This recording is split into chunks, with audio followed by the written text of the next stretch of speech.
बिस्मिल्लाहिर्रहमानिर्रहीम। अस्सलाम वालेकुम। अल्लाह ताला बरकत दे आपके खानों में, आपके दस्तरखानों में, आपके रोज़गार में। आज जो रेसिपी मैं आपके साथ शेयर करूंगी वो है कीमा करेले की रेसिपी। करेले बहुत ज़्यादा पसंद की जाने वाली सब्ज़ी है और बहुत ज़्यादा लोगों के यहाँ तो नहीं पकाई जाती, कम कम पकाई जाती है, लेकिन बहुत ज़्यादा पसंद की जाती है।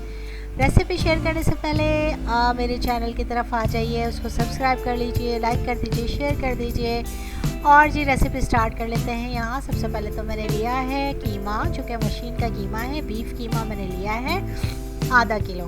अब यहाँ पर मैं इसके अंदर थोड़ा सा पानी ऐड कर रही हूँ ताकि ये जल ना जाए।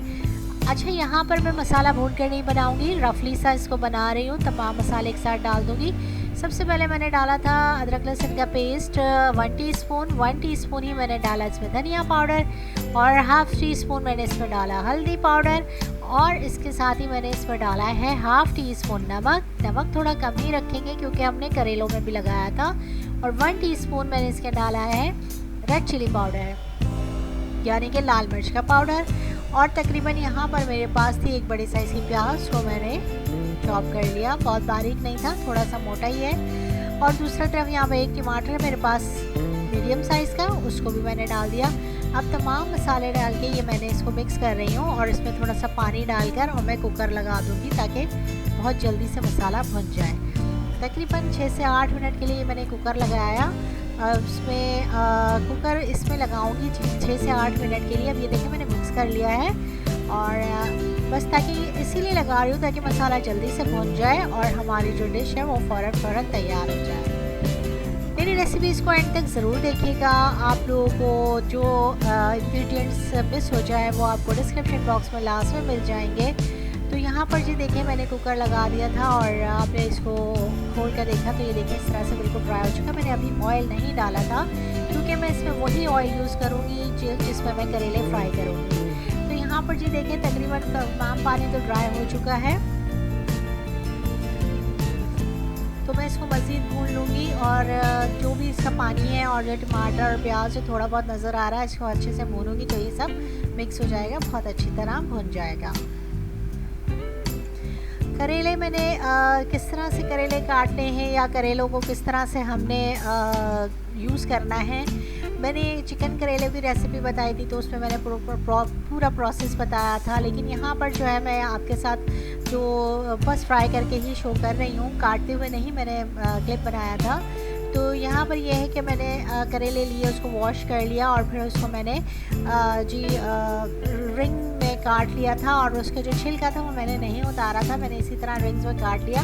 और करेलों का साइज़ ज़रा अच्छा था तो बड़े बड़े से रिंग्स बन गए और मैंने फिर उसको नमक लगा के थोड़ी देर छोड़ दिया था और फिर उसको मैंने अच्छे से पानी से धोकर थोड़ा सा स्क्वीज़ कर लिया था ताकि सारा पानी निकल जाए। तो यहाँ देखिए अब ये मसाला तो कीमे का भुन चुका है और अब मैं इसके अंदर शामिल कर दूंगी वही वाला ऑयल जिसमें मैंने करेले फ्राई किए थे। करेले फ्राई करके मैंने निकाल लिए, मैंने उसको बहुत ज़्यादा ब्राउन फ्राई नहीं किया था, मैंने बहुत हल्का सा उसको फ्राई किया है ताकि बस उसका जो एक हल्का सा टेक्सचर चेंज हो जाए और उसकी ग्रीनिश ख़त्म ना हो, मतलब जो सब्ज़ी का असल कलर है वो ख़त्म ना हो। तो यहाँ पे जी वो सारा ऑयल मैंने इसके अंदर डाल दिया है और उसको मैं भून लेती हूँ ऑयल के साथ भी थोड़ा सा। तो ये बड़ा अच्छा सा देखिए आ गया है। अब इसके अंदर जो भी है अच्छे से भूनने के बाद मैं इसके अंदर डाल दूँगी करेले जो कि मैंने फ्राई करके रख लिए थे। अच्छा, करेलों के लिए एक चीज़ ये है कि कड़वाहट अक्सर होती है, तो उसके लिए सबसे पहले तो ये कि अगर आपने करेले लिए हैं और अगर आपने 3-4 दिन के लिए फ्रीज़ कर लिए हैं और बस ऐसे ही उसको आपने फ्रीज़र में रख देना है और जब भी निकाल कर और उसको पूरा प्रोसेस करके जिस तरह भी आप कभी चाहते हैं बना दें तो कड़वाहट ख़त्म हो जाती है। तो यहाँ पर इसी तरह मैं अक्सर करती हूँ। तो अब यहाँ देखिए मैंने करेले डाल के मिक्स कर लिया। अच्छा, करेले अब ये फ्राई करने में तो तकरीबन 80% गल चुके हैं, तो हमें इसमें बहुत ज़्यादा पानी नहीं डालना होगा क्योंकि अगर बहुत ज़्यादा पानी डाला तो करेलों में कड़वाहट आ जाती है। अब यहाँ पे देखिए मैं इसमें तो कुछ चीज़ें और ऐड करूँगी। यहाँ पे मैंने बिल्कुल थोड़ा सा पानी डाला है, आधे गिलास से भी कम, और इसके अंदर सिर्फ इतना है कि ये दम पे रख दूँ तो मसाला जले ना, सिर्फ इतना मैंने पानी डाला है। अब यहाँ पे मैं 1 टीस्पून इसमें डाल रही हूँ गरम मसाला पाउडर और उसके बाद जो है मैं इसके अंदर डाल देती हूँ थोड़ा सा मैं इसके अंदर इमली शामिल करती हूँ। तो इमली का जो पल्प है उसकी वजह से जो है इसकी कड़वाहट बिल्कुल ख़त्म हो जाएगी। तकरीबन मैं इसमें 2 से 3 टेबल स्पून जो है इमली का पल्प ऐड कर देती हूँ। फिर खाने में बहुत मज़ेदार लगेगा और क्या कहते हैं बिल्कुल भी कड़वाहट नहीं आएगी। और अगर आप चाहते हैं कि बच्चे भी शौक़ से खा लें तो ये ज़रूर रेसिपी ट्राई कीजिएगा, इंशाल्लाह बच्चे बहुत शौक़ से खा लेंगे। और अगर ये है कि इसके ऊपर अगर आपने फ्रेंच फ्राइज बना के डाल देने हैं तो वो और मज़ा आ जाएगा।